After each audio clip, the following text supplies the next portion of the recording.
Good morning, everyone. Welcome to the modern market. Every day we discuss all things to do with the modern market. That is the crypto market, the NFT market, and how to make some or hopefully a lot of money on the internet. There's nothing funny happening today. I don't know why I've started the show like that. It's just the way we started today. Things are green, so maybe that's good, but it's certainly not funny in any way. Loaded up for discussion today, we have major US regional bank PNC Bank partnering with Coinbase to provide crypto services. SBET announcing $259 million ETH purchases, and Bonk market share taking over a Solana meme coin token launchpad activity, surging towards 64%. We'll digest all of those as well as speak about the usual price action on crypto and NFTs as usual. Delighted to say also we have Mikado from Fantasy Top, one of the best probably consumer facing crypto apps at the moment. Legit game with legit community joining towards the end of the show. So we're looking forward to that conversation in just a little bit. Stay tuned for that. And delighted to say, got Legendary and Bread in the co-host seats with me, ready to get into it. But just a reminder before we do, nothing we say here is financial advice. The market is, of course, very risky and we don't know anything for sure. So please proceed with caution and exercise your own judgment. With that out of the way, Bread, going straight to you today. It's Wednesday. It's the 23rd of July. How are you doing? How are you feeling, my man? I don't know why it feels this way, but I feel like it's been a while since you've come to me first. I know definitely you went to Legendary last time, so I'm feeling good, especially good now. Do you know why? This is the strategy, the internal strategy of the mind of the host. Do you know why? Do you flip a coin? No. Sometimes I have a little look, and sometimes if it looks like you've just woken up and you need like an extra 70 seconds when it's like 4 a.m. on the West Coast, I'll be like, no, I'm not gonna go to Bread right now. Give him just another 90 seconds to wake up. It's probably those mornings where I literally get on the show and I got 5 seconds away from the bed. Yeah. So I do appreciate that. Yeah. I'm not having those issues here. As everyone knows, we're all in the same spot. It's 1 p.m. This is great. This is and that's why I've come to you. That's why I've come to you straight away. I know you can answer the question. So how are you doing then? The answer is great. We're doing great. I've been off the timeline. People have probably noticed I've been a little quiet, and it's just because I'm so distracted with everything that's going on around here. We're here being like, again, for anyone who wasn't here on Monday, I'm in Copenhagen with BCheque, with Legendary, but we are all here because Mega ETH is having their Mafia 2 cohort here hosted in this building. So like I just came from upstairs. There's 15 teams. There's a bunch of advisors. We just had dinner with like Paradigm last night. They came in and they're like talking to people. We have people from Celestia. We have people from the industry. We have big traders in the industry. A bunch of advisors. So it's a lot of fun to like talk to these teams in person for the first time, because like I've done video calls, but like now I actually get to like hang out with them, do workshops, get some industry insight, intro to people like you guys. Like you guys are getting to see the teams, getting to like get a little insight on how we do stuff around here, and then just develop relationships and really learn a lot about people. So it's been fun, but it's been distracting. So like I've been on the timeline. Yeah, for sure. One of the two thoughts from me. I think specifically the group of people that you've coordinated to be around all the time is just like super high quality on the builder side, but also, that people might not know, sure, the Mega Mafia teams themselves are here, but also just the advisors, like people who are checking in, coming by to have conversations. Like it's really interesting to have conversations with those people because they're super smart people too. And then maybe there's just a more broader reflection for me and for people who are, we've been in this industry for a long time. I know lots of other successful entrepreneurial people in the audience, or traders or collectors or whatever. For me personally, on a personal note, it feels really good to be in person with people. Like it just feels really, really fun. Like I'm having a lot of fun here because of the proximity. And I know Legendary loves the freedom of the freedom of not being in person sometimes and just being able to be in your own place. But I think for me personally, it's definitely made me reconsider like the number of times I think that is healthy for a team to like be together. Like I know everyone can get stuff done by themselves and be wherever they need to be in the world, but I think that there's incredible amounts of value in just being together more. I don't know what that percentage should be, It's but reinvigorating. I'll say yes, 100%, 100%. Ledge, what about you? Any reflections? We're going to be out by tomorrow. Any reflections from your short time here, or any other thoughts on what's going on your in Legendary's universe? Legendary's universe, GM. Yeah, I quite like it. I think for me, it's always going to be primarily to just be on my own and work on my own, but it's good to like get together with people. And I really like the way that the Mega Mafia or Mega ETH team set up for the Mega Mafia, which is basically, you need to imagine this is sort of like an open workspace, very, very startup-y, I would say. The hotel is definitely very, very 2010 Silicon Valley vibes. And the pretty cool thing is like you have people walking in and out, lots of people like ourselves showing up there, and you're gonna meet people who you met on the timeline before. You're gonna meet people who you never met before, and just chat to them, and then people go about their own thing, work, and you can like end the conversations. It's a pretty fun concept. That reminds me of the fact that, and I told you this in private. I think I told to both of you that basically Bybit apparently is following a similar strategy where they said that all of the offices around the world, Ben said that, are like kind of open offices in the sense that everybody can like walk in, work there, chat to the people there, because he thinks the industry is so early, way too early to be competitive. And I kind of like that. It's, as Brett said, really invigorating to be able to like meet other people and have conversations you wouldn't have had otherwise. But when it actually comes down to like doing productive work, it's my work type. I'm always just going to be better being on my own and not listening to 1,000 conversations revolving around me. I would 100% agree with that. Like, I can't stay on it. Like, I feel like I'm out of the conversation now on crypto Twitter, which is kind of like it makes me anxious. To be honest, like I don't know what's going on. I tapped in. Yeah, like I can't do both. I can't be present in both. And crypto Twitter is its own world with its own conversation, I like to say. So like to be present there, but then also present here is just, it's frankly impossible. So like I'm gonna try to yeet some stuff onto the timeline, help out my fantasy top bros as Mikado's on the call. So like we'll talk about it. But yeah, it's hard to be in both places. Indeed.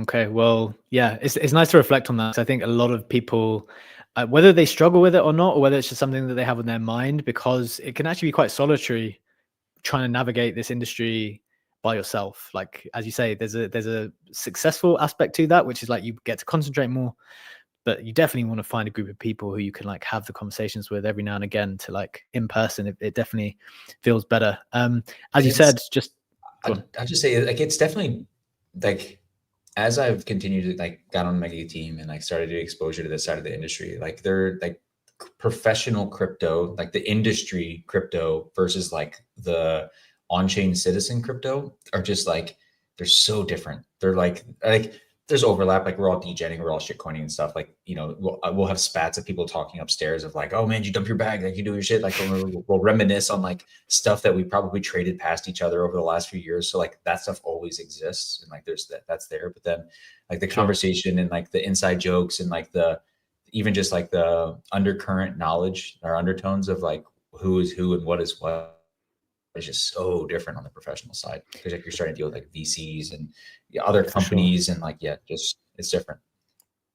Yeah, 100%. But as you said, we're going to have to get through quite rapidly the usual show. We've got the usual show lined up for people today. If you're just joining us, we did say at the top, we've got Mikado joining from Fantasy Top towards the end of the show. Really looking forward to having that discussion. Definitely one of the breakthrough consumer-facing crypto apps across any chain, and they've been on a couple, and we'll want to talk to them about that aspect too. So looking forward to that conversation just a little bit, but let's get into the usual stuff first, getting you up to speed with what's going on in the market, starting with the majors as usual. We've got Bitcoin at $118,000. We've got ETH down 1% to 3.666. XRP is down 1% to 3.45. BNB is up 4% to almost 800. That was under 700 just the other day. So BNB is moving. That was a new all-time high for BNB, if I'm not mistaken. Yeah. BNB is going. I've heard a few people calling for that. Again, it's one of the ones that people don't talk about as much, along with XRP, and we've discussed why that might be the case.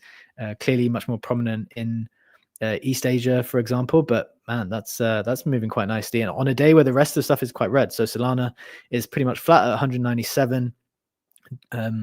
And then Hyperliquid is down 1% as well to 44. Sui is flat at $3.90. So pretty much cooling off today in the majors. But on the meme coin side of things have been hot again. And actually a bit of disparity here. So you know how sometimes everything just sends green. It's a bit of a mix here today. Doge is down 4%. Pepe is down a couple of percent. Pengu is up 17%. Very much pushing back towards its all-time high, which is when it came out at the airdrop. Had like this humongous correction down and now really rising back up to $3.2 billion FDV now. Do another 20%. Jesus. Another 20% day correct. So that is moving aggressively. Bonk is up a few percent as well. SPX is chilling a bit more now, just up 1% today, but that's still up 8% on the week. Fartcoin is flat at $1.65. We have With up 3%. Mog is up 6% as well. The useless Bonk Guy's coin is back to 32 cents. And Rect, another big day for Rect, up 15% to, I think that is 280 mil, which is again another all-time high. I think they've done something in the region of 12 all-time highs in a row every single day, the last 12 days or something like that. Pretty insane. We've spoken about Rect quite a lot. We appreciate what they're doing over there. Ovi's doing a great job. Getting into the headline side of things, we have... I think worth noting before we get into the coins. Yes. We had a Uber ride to dinner last night, and on that Uber ride, the driver proceeded to tell us that he understands crypto. He's in the industry. Guess what coin he has? One coin. XRP. Right. No way. That was Dude, they're gonna retire all of the drivers, and then we're not gonna be able to get anywhere. Did anyone ever know the answer to the question of why is XRP always the coin? Why is it the coin? Like, I know that they've got good branding or whatever, but how did they do this? So I talked to Igor yesterday. Igor, like, he's the guy who worked at Lemon Break that you talked about to yesterday, BCheque or whenever that was. And he had a great thesis for it. He's like, he loves the coin just because he's like the pros are pros, and like they lean into all of the things that are good at pumping tokens, which is like, you know, they're paying in XRP to go literally just get handshakes with bankers, knowing that it's just a picture of a handshake, so they can pump it as a partnership and like do all this stuff. And one detail he broke out to me recently was that like all these partnerships that they are not partnership purchases that they've had recently, like the Hidden Road, I think is the last one. That was the brokerage recovered. That is an actual professional business that does all this stuff. Like that was actually purchased for XRP. Like they just gave up XRP tokens in that exchange. And they had another purchase where they did the same thing. So that means those businesses are also like, they're up because like if they exchange it in XRP and then like now that number is up, everyone is winning in that scenario, and I hate it. I need to buy some XRP just to like get over it and like, you know, get rid of that sting. So XRP showing some real moneyness, some qualities of moneyness there for which is what it's just incredible, absolutely incredible. Funky, your hand is raised. Welcome to the stage, my man. Anything to come in here on XRP or anything else? Yeah, the XRP stuff, there's a couple different things. One, you got the legacy, right? It's been around for a long time at this point. I think another point is that just TradFi bros love it. It was always, the whole idea was to replace Swift and just take over those sort of TradFi banking rails. But more importantly, you guys know how important social media is. And I'm not on TikTok, but apparently the XRP army on TikTok is insane and massive. Okay. Like they have, my brother sends me pictures from Texas where they have giant billboards advertising XRP. So like there's a huge thing that's happening that's been going on for some time that I think we discount because we just are stuck in CT in our little bubble and we don't see a whole lot of talk about XRP. But outside of for normies, it's the big one. Yeah, I don't I'll mind say Igor touted Facebook, and he said that there's one key component that like a lot of other coins are missing. And it's the conspiracy theory angle, where it's like, because of the narrative that XRP has with like replacing Swift, the banking, it's like anytime the number goes down, like you can look to it with conspiracy and goes, the banks are suppressing it so that they can accumulate it because they know that they are going to be replaced and they need to get as much of this as they can. So like just like that angle, that psychological angle is required. I don't mind it. I don't mind it at all. Good, well played to them for constantly coming up with a good storyline and making and winning people over. That's the narrative they want people over with. So I'm for it in the end, even though I hold none. But maybe I should. So I'll consider that. Getting into the headlines, so you know what we're talking about today. We have here we go. We got the major US regional bank, PNC Bank, partnering with Coinbase to provide crypto services. We've got SBET announcing $259 million of ETH purchases. So talking a little bit treasury companies, ETH treasury companies again. I know we spoke about it a lot yesterday. It's going to stay in the news, I believe. Let's Bonk market share of Solana meme token launchpad activity surges 64%. Maybe we'll reflect a little bit there on Bonk versus Pump Fun, which has been struggling in terms of revenue and losing market share, and the token price now going beneath the raise valuation of $4 billion. Legendary, anything we need to know on the NFT side before we hit the rest of the roundup? Absolutely, yeah. NFTs are having quite a green day. Pudgy Penguins, in line with the token, are also up 8% back at a 16.4 ETH floor. Same for Little Pudgies. Moonbirds, very, very interesting recovery, so to speak. Yesterday, we reported that they were down to 1.5 ETH, down 20%. Now they're up exactly the same amount, up 22% back at a 1.8 ETH floor.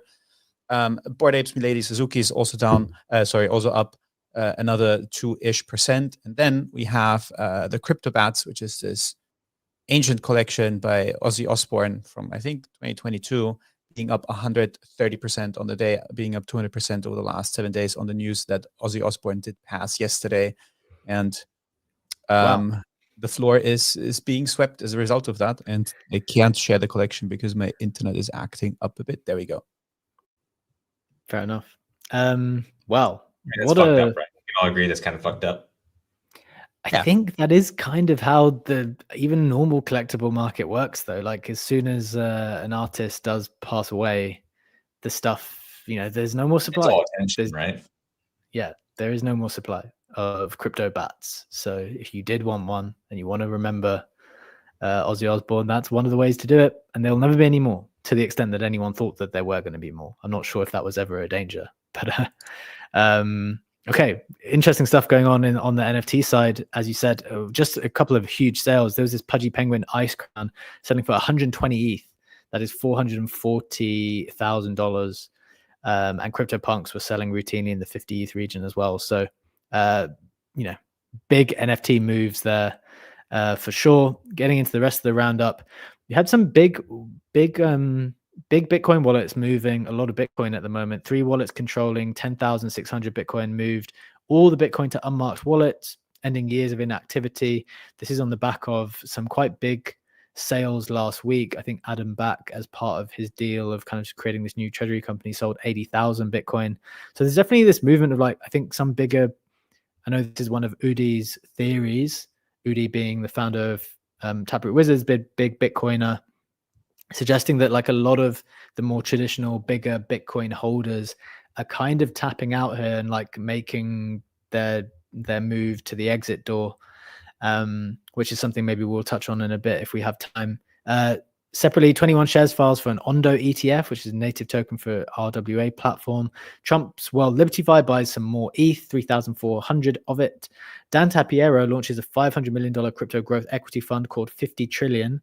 Now called 50 Trillion because I think he previously believed the whole crypto market cap would go to 10 trillion. But now, as you do, as the number actually goes up, you then have to readjust your price targets. Move the target, baby. Yeah, now that the crypto market cap's gone past 4, 10 doesn't sound so ambitious. So now we're going for 50 trillion. And that is not just cryptocurrency valuation, that's including the equity of companies involved in crypto. So maybe that also expands the bucket a little bit. A16Z led a $15 million seed round for AI-focused decentralized data layer called Poseidon. That's on Story Protocol. In other big news, Rec Drinks announces collaboration with Binance US, which is pretty cool. Maybe that's part of the price going up, although the price has just been going up over and over again as people are appreciating the flywheel of the Rec token. Obviously, I think we're quite significant holders, but they're doing an awesome job there. Polymarket considers its own stablecoin to capture yield from reserves or a revenue sharing agreement with Circle, according to CoinDesk.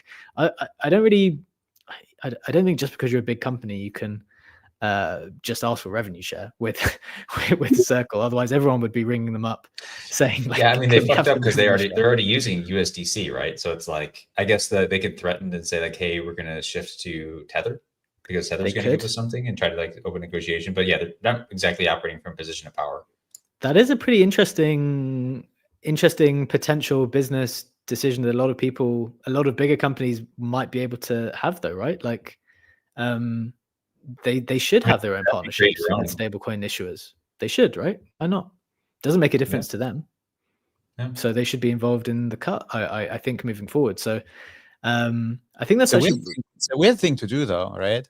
Like, you wouldn't be, I don't know, be a traditional business which is operating in dollars and be threatening, yo, if I don't get any sort of deal to get cheaper, better dollars, I'm gonna move to euro. But obviously, because it's not the local currency anymore, but because stable coins can now compete for the same currency, this becomes a thing. But it's something that would not exist logically in the traditional world.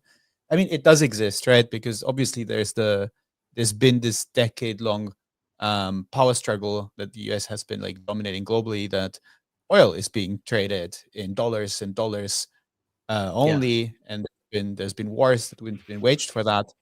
But traditionally, this is a thought that doesn't exist, but it now exists in crypto because you have competing stablecoins under the same like currency umbrella, and that's interesting. Really, really interesting. So it's basically it's not fractionalized, but it's fractured the US dollar into different providers. Whereas before, even if dollars were held custody by different banks, it didn't make a difference. But now that you have different providers and you know their business model, creates a very interesting opportunity there. Yeah, I think we need to think on that more. Maybe everyone should have their own partnership with a stablecoin provider, basically, in order, if you are big enough to demand such a thing. Definitely one to think on there. Western Union explores their own stablecoin. Everyone wants to have their own stablecoin or something like that. SpaceX sends $150 million of Bitcoin to new addresses in first transactions since 2022. No fear of no news of them selling that. Just wanted to make that note, and that is it. That's the roundup for the day.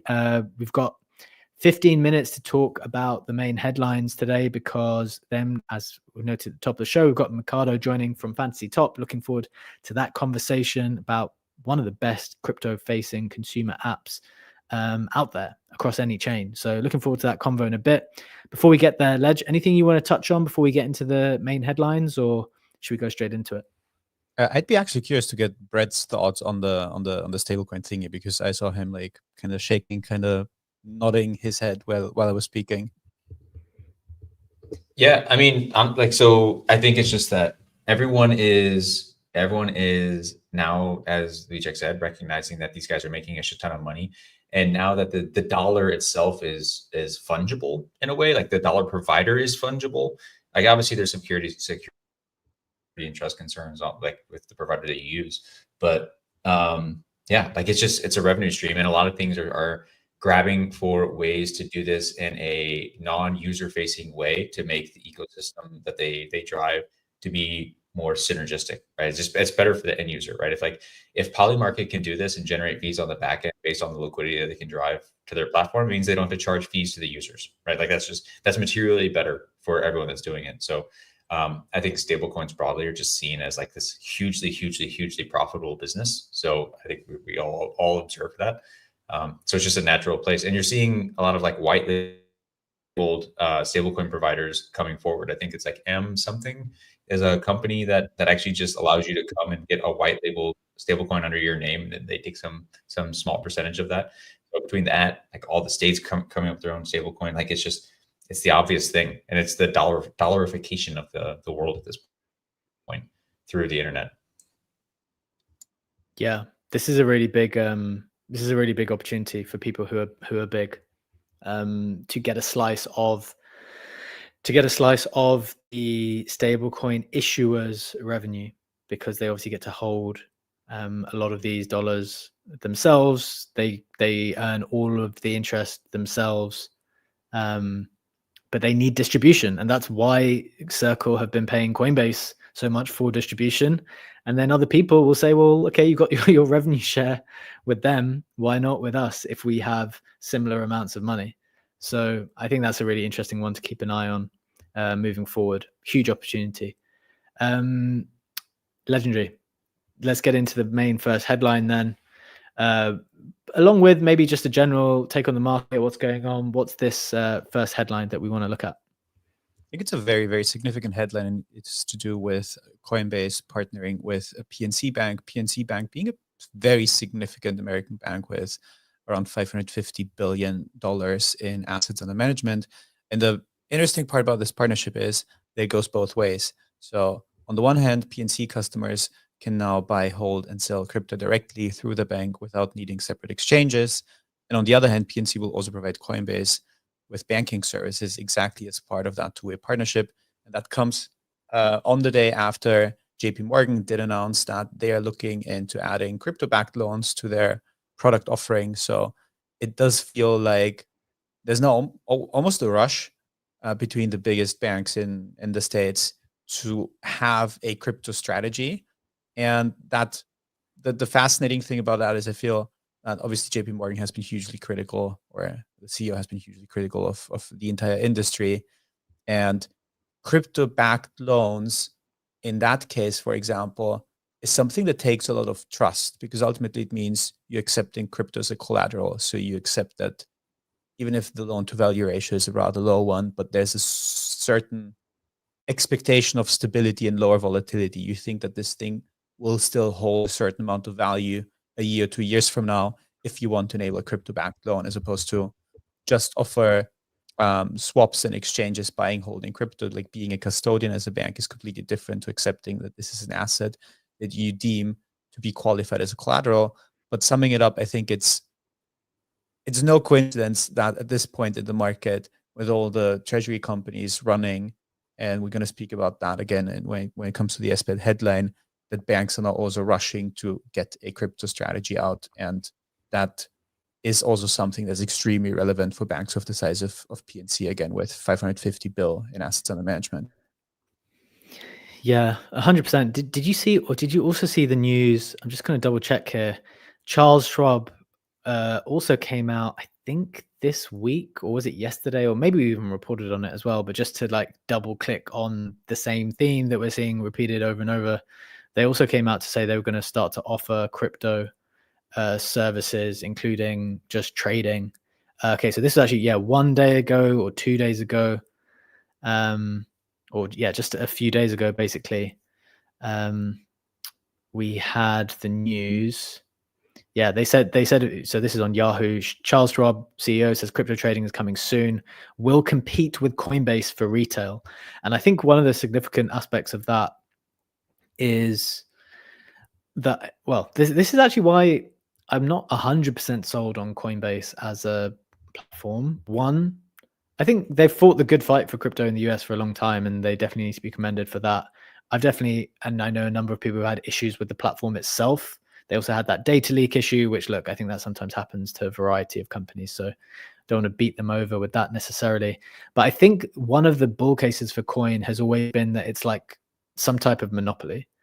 And I think that got dented a little bit with Robinhood coming in and like being maybe a bit of a fresher brand in the crypto trading industry, which people are super bullish on as well.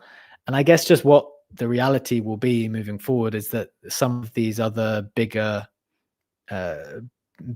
traditional institutions will start to want to compete with Coinbase, with Robinhood, because why would you let just one or two people take all of that volume, right? So I think that's a reflection for me.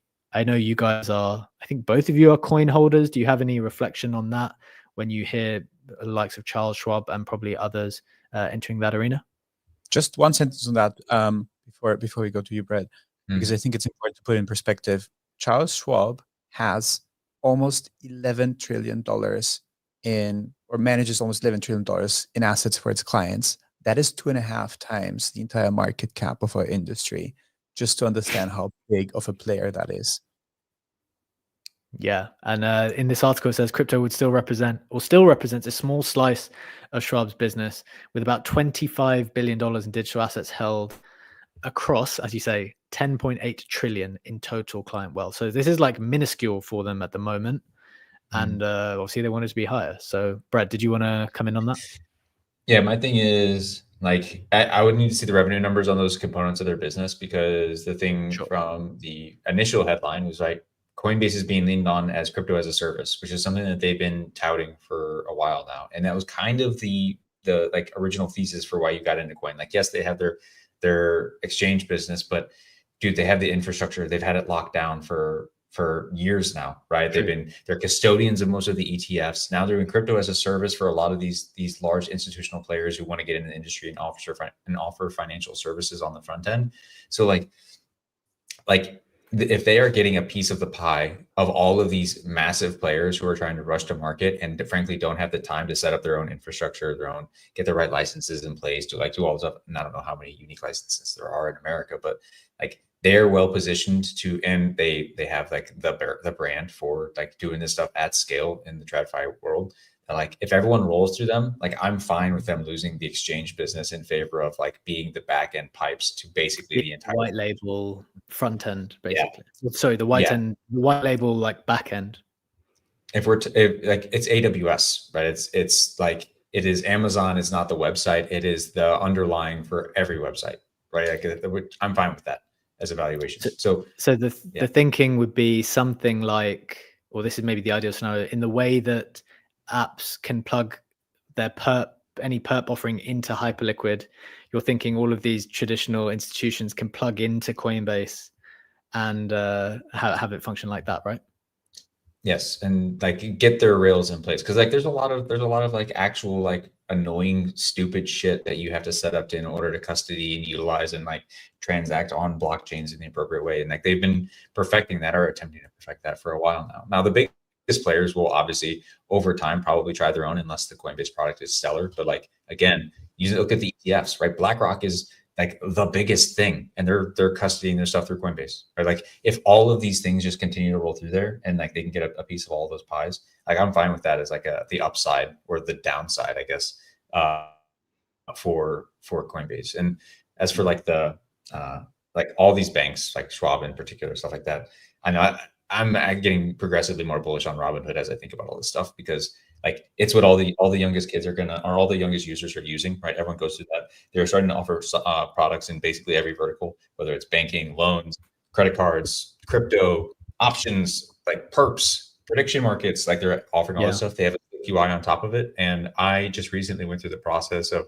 actually migrating from Schwab to Robinhood, and it was literally the click of a button. So as these old folks end up dying in like the real world and the kids inherit their money, they're going to do this one-click swap, and all of that money is just going to into Robinhood, where all their stuff is like nice and well done and like intuitive and mobile and like all of these things.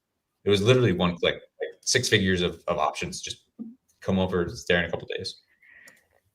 I really, really like leaning into like personal behavior like that and trusting your own personal behavior. It's like if that's something I would do, then other people are going to do that. So like I think that's super valuable anecdote. I know it's only I downloaded the app as market research. I was like, oh, I'll put a couple $100 in this and kind of figure it out. And now my entire like portfolio is hanging out over there. A couple of days and a couple months later. For someone that's like super native to crypto and making that decision, like I think that's a very important anecdote. Okay, that's super interesting. I think what we'll do, Brad, let's go to your headline first, and then I'll do SBET briefly, because as I said, we've got Mikado joining us in not too long from Fantasy Top. Can't wait to get into that conversation in just a bit. So let's do the Bonk versus Solana conversation a little bit, because it's definitely something that people keep paying attention to as Pump kind of seems to struggle post TV.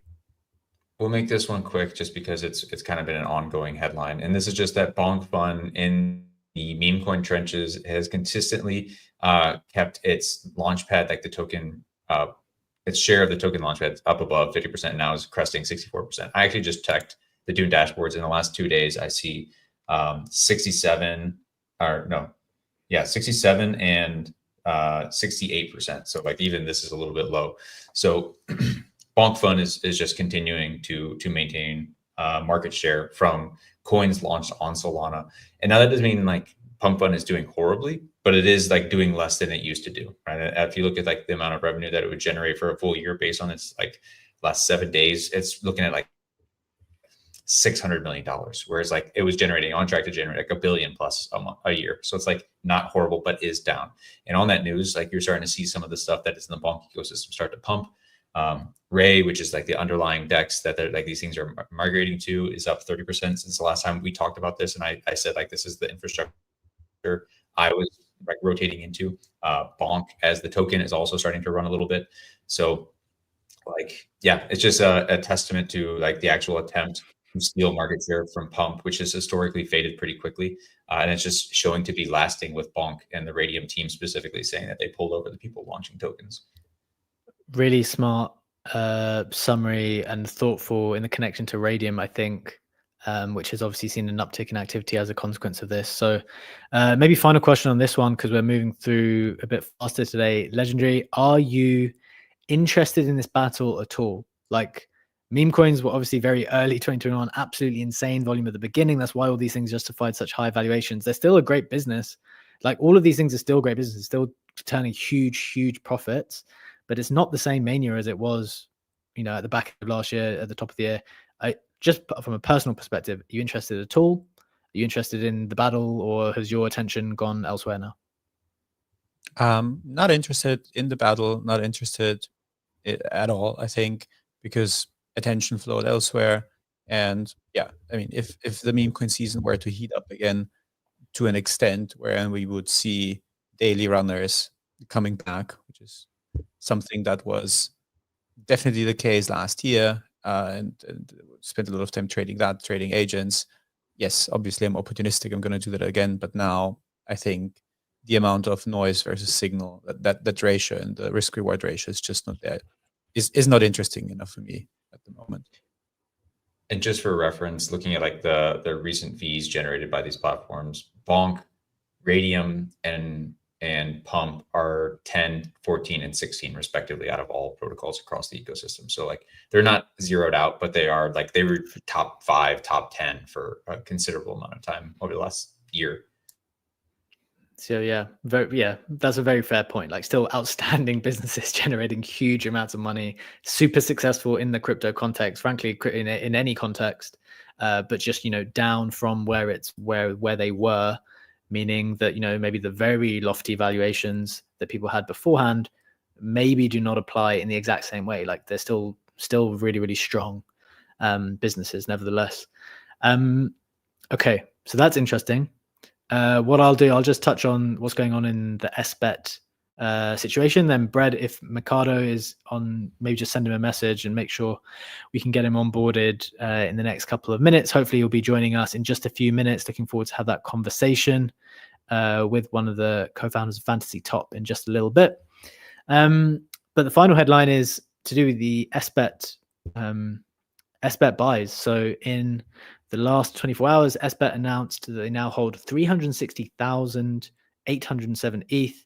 In the last 5 days, SharpLink acquired 79,000 ETH for $259 million at an average price of 3,238. This buy marks the largest weekly ETH purchase to date. You know how they're talking about ETH per share? That's how these treasury companies are operating. Their thesis is that they want to increase the ETH per share. And so the ETH per share has risen to around 3.06, which is up 53% since June the 2nd. And they have $96.6 million available for future ETH acquisitions. They're also staking their ETH, and cumulative staking rewards have reached 567 ETH, which is pretty significant. Like, I know sometimes we've looked at the ETH staking numbers and thought it's not super high, but it looks like, you know, when you're doing it in this particular size, it can really add up quite significantly. Just a couple of other bits of information. SBET published an article yesterday, or they shared a tweet from Consensus saying that the world economy will be built on Ethereum. They said at a $10 trillion market cap, Ethereum becomes the trust backbone for 10% of global commerce, still leaving 90% untapped. The reason I share that is because I just find it super interesting how the narrative for ETH, we've just been through all of these narratives before, like all of these justifications and all of these explanations for why ETH should have value or why it will have value. We've tried them all out, and it felt like for a long period of time none of them worked, but until the price starts going up and all this buying starts happening, and then you can kind of, then anything sounds great. And I think this is another example of this sounding great. It's something that people, I think, do genuinely believe in, that ETH can be the kind of backbone of global commerce, where, you know, the settlement layer, we've heard all of those framings before, but it's interesting to see that being kind of re-explained again. And then maybe a final point, Sassel, a perpetual ETH bull, had this to say. He said 2 months ago, Sharplink Gaming announced they're becoming an ETH treasury company. Since then, they've acquired 360,000 ETH.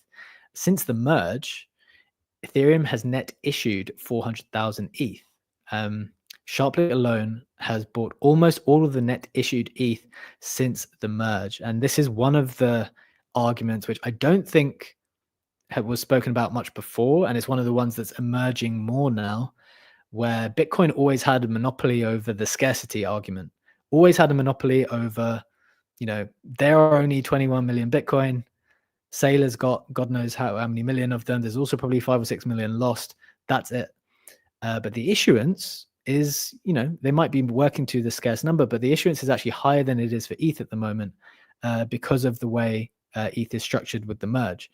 So in this particular universe now, you have a very small amount of ETH being issued, and all of these treasury companies buying all of it up. So there's almost no inflation in that respect, because ETH is being gobbled up by all these treasury companies, and the issuance is actually so low. So in some respect, ETH, at least in this like moving time period, is more scarce than Bitcoin, or at least that's how people are wanting to frame it. So those are the key bits of information I wanted to put out there on the treasury company stuff. We've been talking about treasury companies over and over again, just coming around to you two guys for your thoughts before we head into the conversation with Mikado, which we are very much looking forward to. One of the founders of Fancy Top is with us, but we'll just close up this conversation on the treasury companies. Legendary, any reflections here on SBET? I know we were in that. We've been trading it a little bit.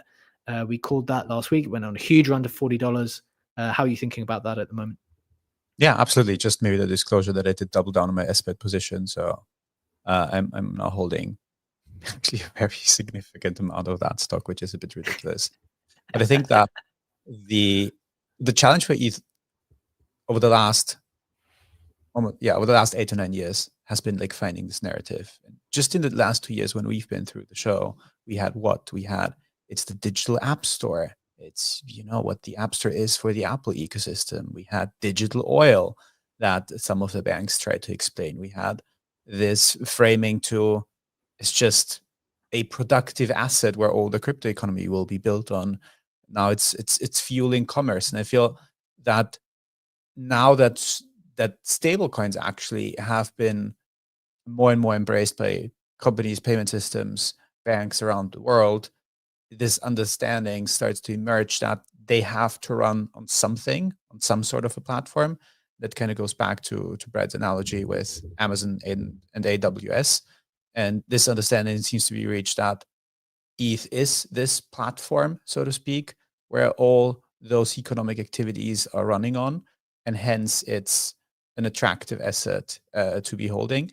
And that kind of goes back exactly to the conversation that we had yesterday, that this cycle is very, very strongly fueled by the marketing narratives of treasury companies and how they are framing this.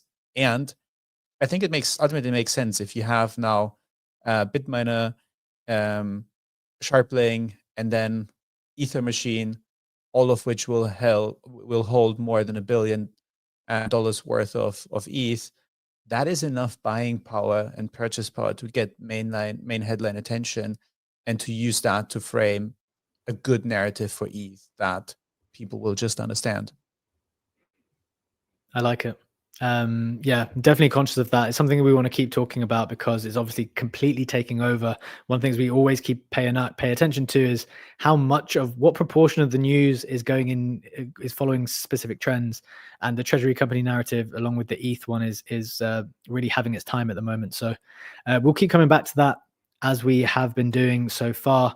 But now, as we mentioned at the top of the show, we're delighted to welcome Mikado to the show with us. First time with us, co-founder of Fantasy Top, one of the most popular, best consumer-facing crypto apps. Has to be said across any chain. Mikado, welcome to the show with us. How are you doing? Thanks for joining us. Thanks a lot for having me, and doing great. Great introductions. Hearing you very bullish on ETH and its ecosystems. So am I, and yeah, happy to be here. Thanks so much, and good to hear it. Just a quick one before we get into the main stuff. We've been talking about ETH. We've been talking about ETH treasury companies. How are you kind of observing the market and making sense of all of like this new treasury company narrative and how they've been kind of entering into the ecosystem and participating? Yeah, I'm really glad like seeing like people like catching up to this. It's true that I wasn't expecting so much from this narrative, but seeing how important everything is run from institution and retail's not there yet, and if has been struggling in the past year with how to position itself, and seeing like how good of a marketing all those people are doing for it. Quite liking it. I don't like it to be too much compared to Bitcoin and trying too much to play catch up. But if they can, we can like stay competitive, like stablecoin chain and these kind of narratives are all very bullish, and it fuels the fire. So that will work great. And at the same time, I think the community is also still ready to scale the main chain and mainnet and improve on this. So overall, like very bullish and happy to with how it turns out. But I guess we had to suffer for a full year to get to here. Yeah, we definitely did. We definitely did. And as you said, it does kind of fuel the fire when stuff starts churning and when stuff starts heating up in the way that it has. It definitely becomes more enjoyable. How are you, before we get into the kind of fancy top side and maybe a bit more of your history, how are you enjoying the market, and how much do you participate on a personal level when you are busy building? I think, I mean, enjoying it a lot. Like, I think, pretty much from any crypto native, I've been there, like, investing and building for many years, and it's part of it's part of the whole actions. And I always think it's very important to like keep on investing or trying out new stuff, even just for building products, to have new ideas and see what's happening. So I was always very excited to follow like the loud experience, Laudio, or the latest new apps, or whichever it is. And always, yeah, been in the trenches also. So much less lately, but it's always important. I mean, even when building products, it's like you can make so much money from just passively investing and holding spot tokens and catching trends, that in the end you de-risk also the fact of building your own stuff and putting, like, I think it's like very important for founders in the crypto space to put at least 10-20%, let's say 10% of your time on doing this kind of stuff, because in the end you can like get a very high rewards for the product and for your financial like aspect. So always degening, not so much in the Telegram chat groups and stuff like this, but I'm buying a lot of shit stuff around the week. Most of them are going to zero, so that's how it works. Mikado, are you the technical component of Fantasy Top? Are you coding and shit? Yeah, like so Keep It and I are both like technicals and pretty much like on the team, on the like 10 people, like 11 people team we are. Only 710 and Travis are not technical. Everyone else is just technical and coding the stuff. I asked that because a lot of these, this is for you guys, Legendary and BCheque, a lot of these technical people do some shit on the back end, so creating bots and stuff. They have their own, like, he doesn't trade through a UI. So I was gonna say, be honest with me, Mikado, are you creating some automated shit on the back end with your technical skills? No, actually not. Honestly, I'm very much doing everything left curve there, and not even trying to do fancy stuff like just You're clicking like with the Phantom, rest of us. Jupiter, and then just catching stuff, but very basic. No, and it's true. Like when the market eats up, like it's sometimes hard to put. Like even though some of our devs are then starting to do some crazy shit bots and trying to be smart about that, and then we can see that we lose a few days of work just because they were trying some new Telegram stuff or That's but what I thought. it doesn't Okay. happen often. But yeah, no, it's crazy how sometimes there are a lot of like low hanging fruits with these kind of things, but. Yeah, I just like the vibe of the investment and not so much the building in it and focus more on the product.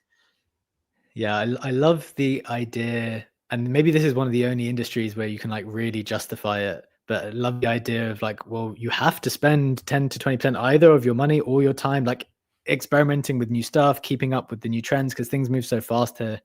And the specific thing that you said, which I think is really interesting, is like you can de-risk the business because like I think people get put under a load of pressure when they're trying to build their own stuff here.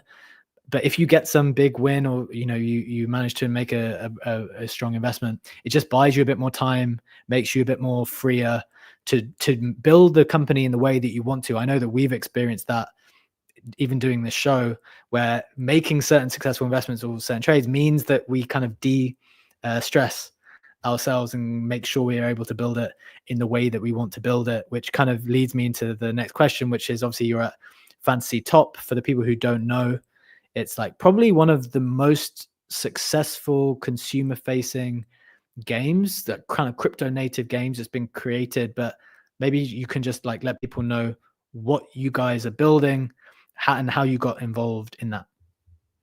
Yeah, for sure. So yeah, as you said, Fantasy Top is a fantasy sports inspired type of games with the trading card aspects.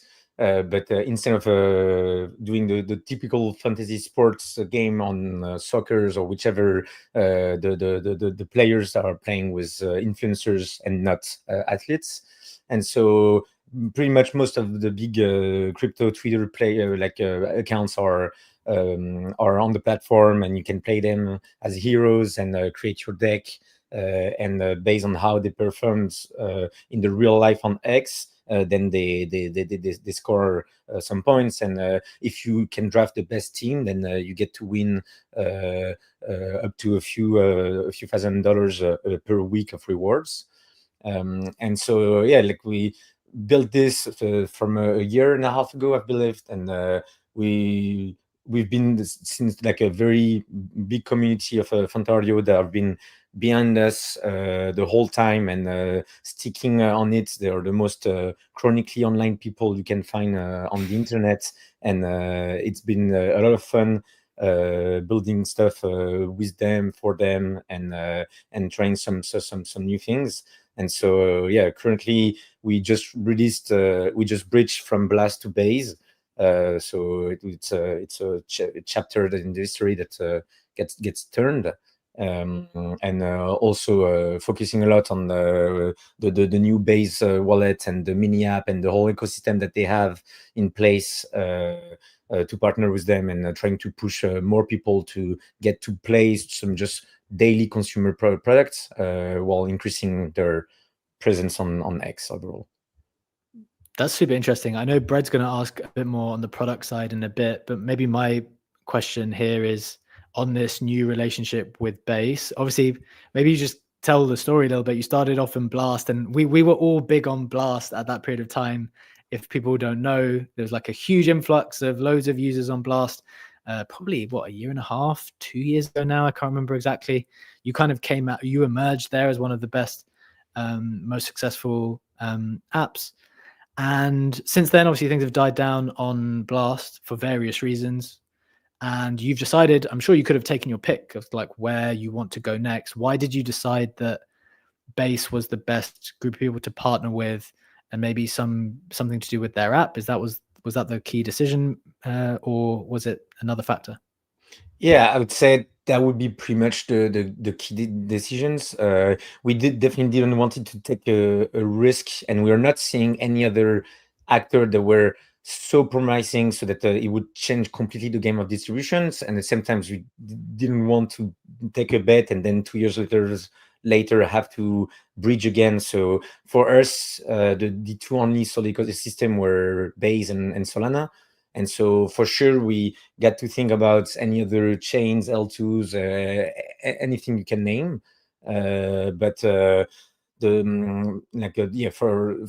regarding Base and most of our ecosystem is really around there, and are vibing a lot on Base, and we really like the energy of Jesse and how he's pushing it's L2 plus the wallets and the vision he has around it.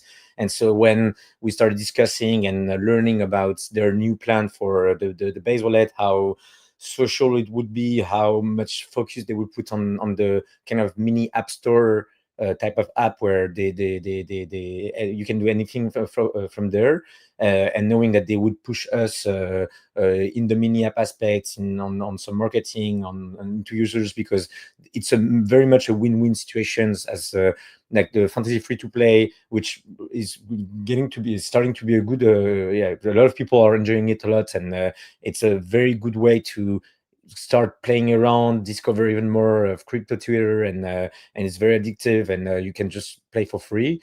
And so it was the perfect type of fit for the Base wallets and the mini app. And so this synergy is only starting with Base, but I think there will be some very cool things happening along the way. Yeah, I had actually, full disclosure, like obviously working on Maggie, I reached out to the fantasy team. I was like, guys, you guys should come over here. It's fucking awesome. But like, I don't begrudge them for the decision they made. Like after seeing the scarring that they had from like deploying to Blast, and they've even talked to like Serpent. Serpent's even said it openly on from the founder of Ethos. It's just like, it's really hard to bet on a new ecosystem, right? Where our chain's not even live. So they couldn't have migrated to us at this point, even if we wanted to. And based on what they've had to deal with, like, dude, there's so much value in stability, and I totally get it. Base, like the original reason all of us started playing on Base was because of the distribution that they can give you. So I think it was a smart move. I think it was the right move for their team. I'm excited to see it. I'm actually curious for you, Mikado. One, like we're talking about like just like activity and like having the desire to move from chain to chain. You guys talked about being pretty abstracted from chains for a while and just kind of like it didn't matter what chain you were on. What, like, did you see anything in your metrics while you're participating on Blast that you thought was not justified? Like you deserved better, like as far as like users traction? Like, do you think that was being detrimental to you? So like, how do you measure that success of your guys' application? What metrics specifically? And then since your move to Base, like I know it's only been a short while, but are you already seeing an uptick? Like how has the reception been so far?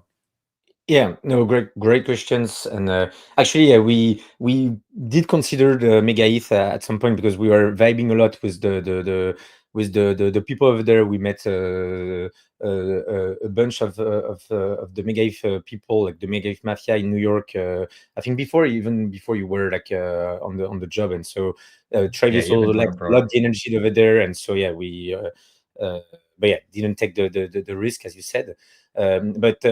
Regarding Blast, we did always try to abstract the chain as much as possible, and so that people would not really know about which chain they were on, and with a relay for the bridging, trying to make it so that any people with money on any ecosystem could still play fantasy without being too much of a hustle. But yeah, we sticked with this narrative for a long time. But it's true that in the past months, we started seeing people distrusting Blast and having money on the chains. I think it's completely like there's nothing to be scared about on Blast and in Parkman. Like it's not the type of people that can do any wrong stuff with this, and we still fully trust Pac-Man. But it was still like a bad marketing from our aspect. And we're also seeing a lot of people were saying, I don't want to, just knowing that we are associated with Blast, they didn't even wanted to try it or to move some money there. And so we started to see some negative aspect of just being on Blast. And so that's what made us move, and we took these decisions a few months ago. So we are seeing an uptick in daily active users, that is sustained at least since the launch. So we'll see exactly how it translates, and we still have like a lot of work to try to improve on the mini app so that we reach number one on the base mini app wallet, and see how much of traction actually those base app actually gets. Right now it's still beta, not everybody can access it, so very exciting to see how we can best craft the journey there. But yeah, overall, like looks pretty bullish, and in an ecosystem like this where ETH is going up, everybody's happy. It's hard not to be glad about it. But yeah, as always, we always like do things for the long term. We have like enough runaway for the team. Like the company is profitable for regarding the team. Like all 11 employees are fully paid by also the money that we're making with Startup, plus the investment that we've raised from the Dragonfly. So we have enough runaway for a long time, and regarding even like rewards from the competitions, we have enough runaway for at least 2 years in this current setup. So yeah, we always try to focus on long term and not trying to catch the latest trend. So I would be remiss if I didn't ask this for all my fantardios out there. When fan? Yeah, I'm getting this asked every podcast, but yeah, as I said last time, there will be one day some fan for sure. But I'm not. Yeah, no comments on this, and it doesn't mean No it's coming soon, or it doesn't mean that it's never coming.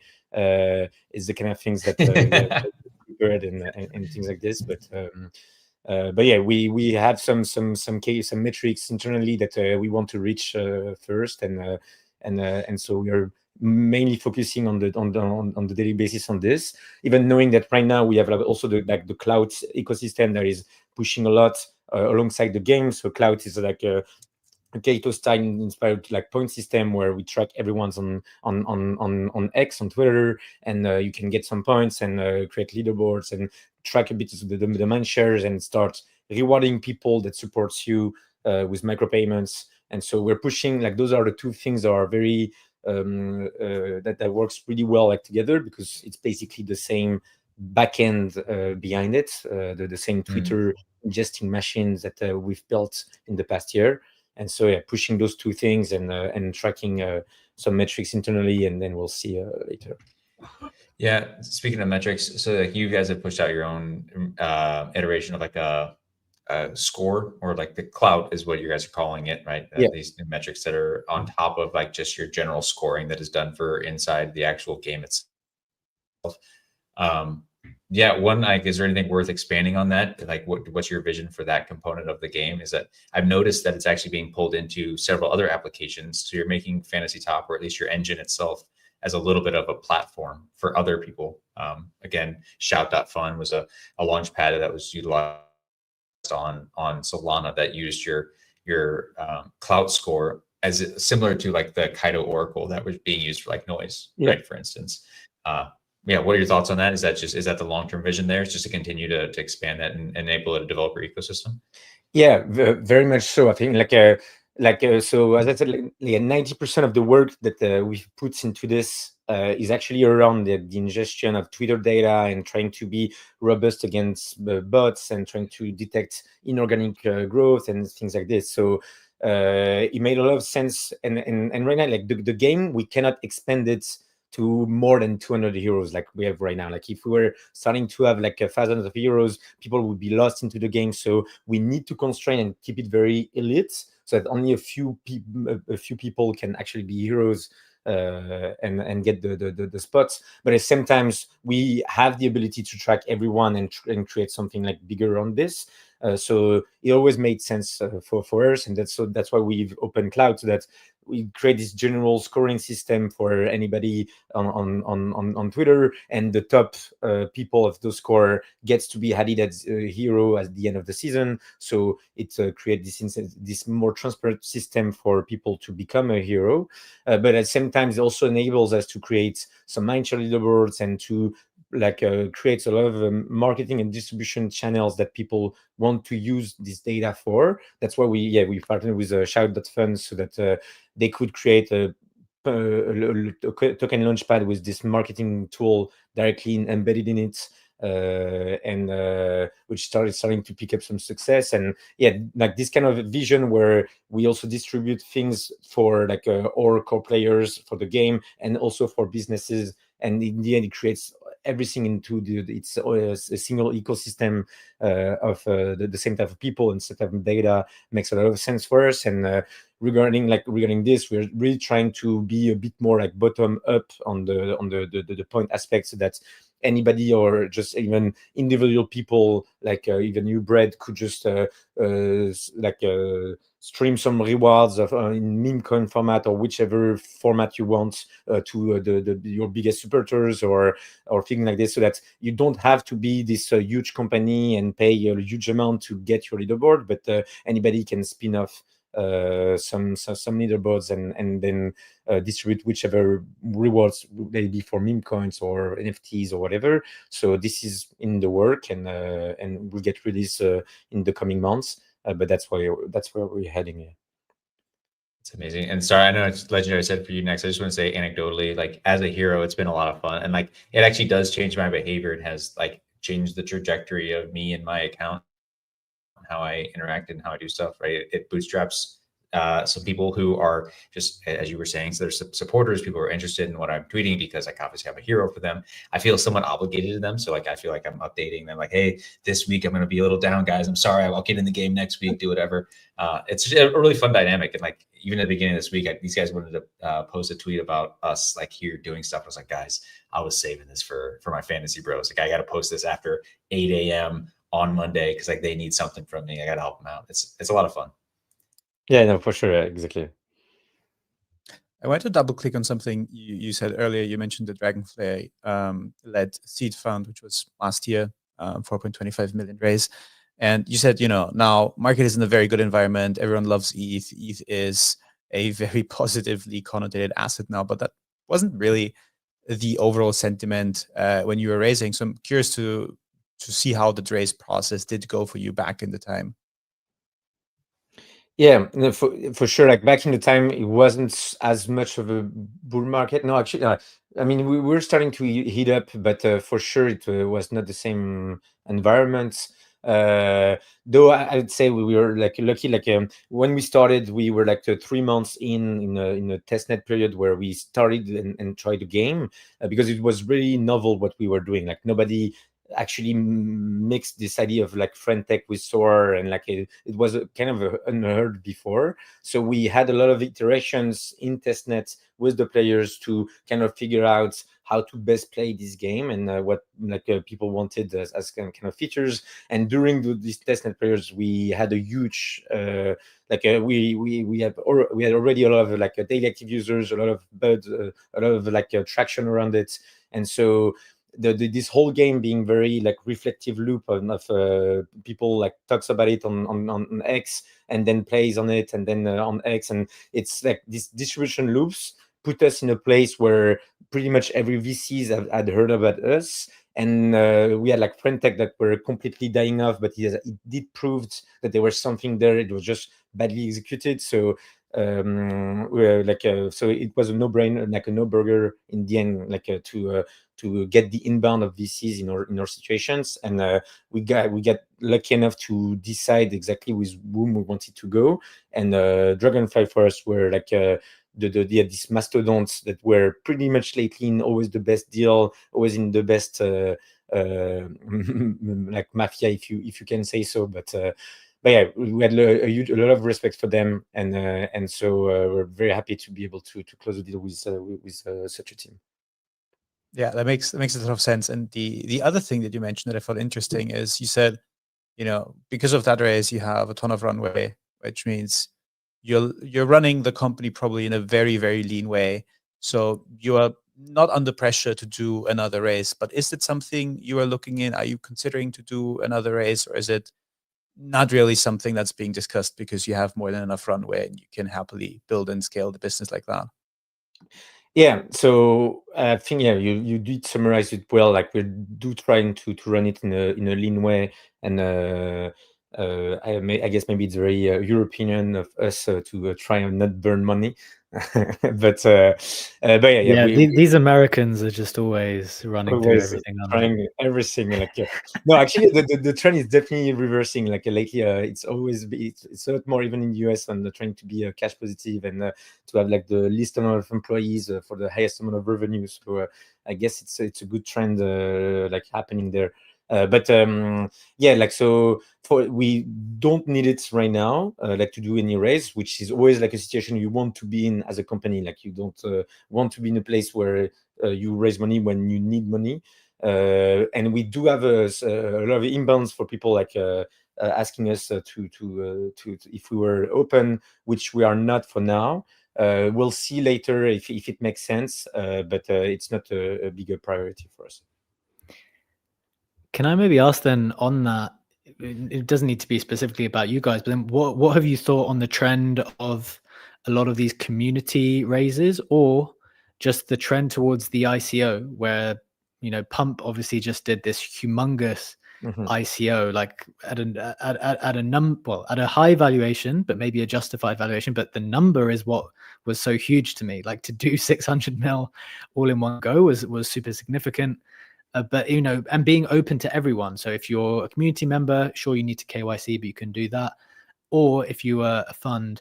But then on the other side, you've got this kind of echo movement of like trying to get the community involved. How have you observed that trend happening, and do you have any thoughts on that trend at the moment? Yeah, I mean, I'm very like happy to see these kind of trends. I was there during the ICO time, and it was complete bullshit. The way people were just raising a shit ton of money with on just a white paper. At least now it's just based on meme coins, so people know there is nothing around it, so it's just better. And but yeah, seeing Echo and Pump raise, where it's actual company doing some actual stuff, and then raising from the community. And trying to generalize the access to this type of capital market to anybody without like putting them in a bad environment where they get rugged. I think overall I'm very like enthusiastic with this kind of thing. So don't have that much of a opinion on those, but I'm very happy to see those experiments happen. We should. I want to just like. He said he's here for 2017. Mikado, if you've been here since 2017, you have a story. What is your like most fucked up crypto story about getting rugged, or like just like something that you bought that you thought was going to change the world and ended up being just like a nothing burger? Like, do you have any interesting story? Like, what's the most notable one for you? That's a good. I mean, I did get pretty much everything. Like I did get rugged, did get hacked in some ways. I round tripped 6 to 7 figure stuff, selling bags where they didn't instantly skyrockets. So I got lucky not to like. I think like overall like the thing I've got to learn the most after those cycles is not to believe too much. All the stuff that you push in your heads, like the scenarios. Where you then start to believe, yeah, ETH is absolutely going to $100 trillion because it's the reserve asset of the world. No, it's always you get to believe your own things like around the ecosystem, and then you get like insane targets, and that's how you run trips. So I'm just trying to be a bit more like cautious with these kind of things, but yeah, like it's been fun for sure. Yeah, it's funny we say that as well, but then sometimes then you need to go back in the other direction, saying we're too battle hardened, we're too cautious now. We need to like unlock that imagination again, because once you've been here for a while, you start to get so jaded, right? So it's like this constant battle between like allowing your imagination to go free, but also realize like, guys, people get so crazy here sometimes, and we've got to keep a lid on it. But look, we're drawing to the end here, Mikado. It's been a really fun conversation. Just wanted to ask a couple of things, like what are you most looking forward to then now? I mean, obviously we're kind of coming towards the end of the summer, Q3 just kicking off, like Q3, Q4, what are you most looking forward to for Fantasy Top? I think like we are like so we've been like if this past quarter has been a lot about institutions, and we do have the tech ready for most of the things to start building things that are not bullshit like in the past 2 cycles. And so right now, like there's not that much retail attentions, but we are seeing all the PCs align with like the base wallets, with like scalable blockchains for actual retails to start like coming and do some fun stuff. Either like just buying some tokenized version of stocks like SpaceX or Cursor or whatever, or just using stablecoins or like using like games like Fantasy Tops. And so I'm very hopeful for like the transitions from like institution driven market to retail driven markets, and hoping that we don't get into some like crazy bullshit again of trying to invent a new paradigm that will change the world, even though it's utterly false, and just trying to make some cool product for cool people. And we have the funnel ready now with let it be Binance or Coinbase, and so very excited to see this happening and how it unrolls, and hopefully we don't get into some crazy stuff that we can't justify ourselves in the next years. Right, so no craziness. We're on a good path, guys. No craziness. If you want to follow along on Mikado's journey at Fancy Top, this is his handle. I'm showing it up on screen. As usual, it's at 0x Mikado. And of course, Fantasy Top is at fantasy_top_. If you want to follow along on the journey. Mikado, it's been a pleasure to have you with us. Anything else you'd like to share? Anything we've missed before we close out today? No, thanks a lot. I was enjoying to be just vibing on these kind of things, and even more with you guys. So thanks a lot. Awesome conversation. Really appreciate it. Super interesting. Guys, as a reminder, we do this every single day, Monday to Friday, 7 a.m. Eastern time for 1 hour live on X Video, YouTube, and you can catch us on Apple and Spotify podcasts as well. Thanks again, Mikado, for joining us today. Thanks to Bread and Legendary for co-hosting with us as usual. And we'll be back same time, same place tomorrow. Have a wonderful day. Take care. We'll see you tomorrow. Bye-bye.